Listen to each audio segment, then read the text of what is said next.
Cricket అభిమానులు ఆశగా ఎదురుచూస్తున్న ఐపీఎల్ వచ్చేసింది. అయితే ఈసారి ఐపీఎల్ కి ఒక ప్రత్యేకత ఉంది. గత 9 ఏళ్లు తొలి మ్యాచ్ వేదికలోనే ఆరంభోత్సవాలు జరగ్గా ఐపీఎల్లోని 8 జట్లు వారి సొంత గడ్డపై ప్రారంభోత్సవాలను నిర్వహిస్తుండడం ఈసారి ప్రత్యేకత.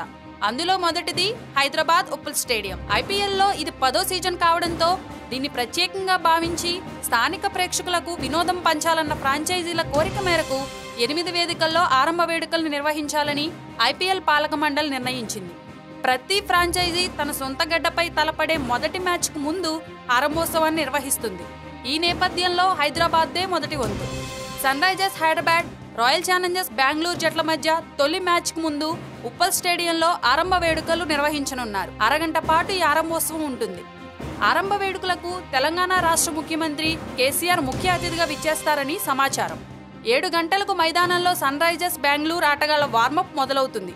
8 గంటలకు మ్యాచ్ ప్రారంభమవుతుంది. ఇదిలా ఉండగా భుజం నొప్పి కారణంగా కోహ్లీ ఐపీఎల్లో కొన్ని మ్యాచ్లకు దూరమైన సంగతి తెలిసిందే. అయితే కోహ్లీ ఏప్రిల్ 2వ వారం నుంచి ఐపీఎల్కి అందుబాటులో ఉంటాడని సమాచారం. కానీ కోహ్లీ ఆర్సీబీ ఆటగాళ్ల కోసం వచ్చేశాడు. ఈ సందర్భంగా క్రిస్ గేల్తో పాటు పలువురు ఆటగాళ్లు కోహ్లీకి స్వాగతం పలికారు.